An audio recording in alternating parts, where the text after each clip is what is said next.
നമസ്കാരം. ബജ്രംഗ് ബലിയുടെ കൃപയിൽ അരിവാൾ ചുറ്റിക നക്ഷത്രത്തിൽ ഒരു വോട്ട്. ഹനുമാൻ ജയന്തി ദിനത്തിൽ ഖഗഡിയ ലോക്സഭാ മണ്ഡലത്തിലെ CPM സ്ഥാനാർത്ഥി സഞ്ജയ് കുമാറിനായി പുറത്തിറക്കിയ പോസ്റ്ററിലാകെ ഒരു കാവ്യമയം. സംഭവം എന്താണെന്നാണോ നിങ്ങൾ ചിന്തിക്കുന്നത്? CPMന് ഹിന്ദു ആശയങ്ങളോട് കടുത്ത എതിർപ്പാണെന്ന് നമ്മൾക്കെല്ലാവർക്കും അറിയാവുന്ന ഒരു കാര്യം തന്നെ. എന്നാൽ തിരഞ്ഞെടുപ്പിൽ വിജയിക്കാൻ ഹനുമാന്റെ അനുഗ്രഹം വേണമത്രേ. ബീഹാറിലെ ഖഗഡിയ ലോക്സഭാ മണ്ഡലത്തിലെ CPIM സ്ഥാനാർത്ഥി സഞ്ജയ് കുമാറിന്റെ തിരഞ്ഞെടുപ്പ് പോസ്റ്ററിലാണ് ഹനുമാൻ ഇപ്പോൾ പ്രത്യക്ഷപ്പെട്ടിരിക്കുന്നത്. ഹനുമാൻ ജയന്തി ദിനത്തിൽ ഇറങ്ങിയ പോസ്റ്ററിൽ പാർട്ടിയുടെ ചുവപ്പ് നിറത്തേക്കാൾ കൂടുതലുള്ളതും കാവി നിറം തന്നെ. ബീഹാറിൽ ഇന്ത്യ സഖ്യം CPIMന് അനുവദിച്ച ഏക സീറ്റാണ് ഖഗഡിയ.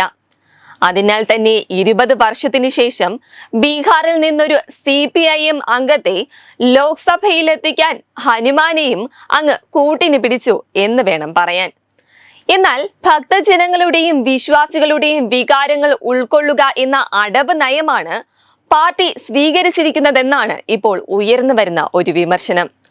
അതേസമയം ശക്തമായ ജാതി സ്വാധീനമുള്ള മണ്ഡലം കൂടിയാണ് ഇദ്ദേഹം മത്സരിക്കുന്ന ഖഗഡിയ. പ്രദേശത്തെ ഭൂരിപക്ഷ ജാതിയായ കുശ്വാഹ സമുദായക്കാരനായ പാർട്ടി ജില്ലാ സെക്രട്ടറി കൂടിയായ സഞ്ജയ് കുമാറിനെയാണ് പാർട്ടി ഇവിടെ മത്സരിപ്പിക്കാൻ തീരുമാനിച്ചിരിക്കുന്നത്. ജാതിയുടെ മുൻതൂക്കം വോട്ടാക്കി മാറ്റാൻ സ്ഥാനാർത്ഥിയുടെ പേര് സമൂഹ മാധ്യമങ്ങളിലും പോസ്റ്ററുകളിലും സഞ്ജയ് കുമാർ കുശ്വാഹ എന്ന ജാതി വാലിട്ട് എഴുതിയിട്ടുമുണ്ട്. ആ വഴിക്കും 4 വോട്ട് പോരട്ടെ എന്നാണ് പാർട്ടി ലൈൻ. കൂടാതെ CPMന് ചിഹ്നം സംരക്ഷിക്കാൻ കൂടി പ്രധാനമായ തിരഞ്ഞെടുപ്പായതിനാൽ പാർട്ടി സർവ്വ അടവ് നയങ്ങളും പയറ്റുകയാണ് എന്ന് നമുക്ക് പറയാം. ദേശീയ പാർട്ടി എന്ന പദവി സ്ഥിരമായി നിലനിർത്താൻ CPMന് നന്നായി പണിപ്പെടേണ്ടി വരും. തിരഞ്ഞെടുപ്പ് കമ്മീഷൻ നിഷ്കർഷിച്ചിട്ടുള്ള 3 മാനദണ്ഡങ്ങളിലൊന്നായ 4 സംസ്ഥാനങ്ങളിൽ സംസ്ഥാന പാർട്ടി എന്ന അംഗീകാരമാണ് നിലവിൽ CPMന് ദേശീയ പാർട്ടി പദവി നൽകുന്നത്. കേരളം, ത്രിപുര, ബംഗാൾ, തമിഴ്നാട് എന്നിവയാണ് 4 സംസ്ഥാനങ്ങൾ.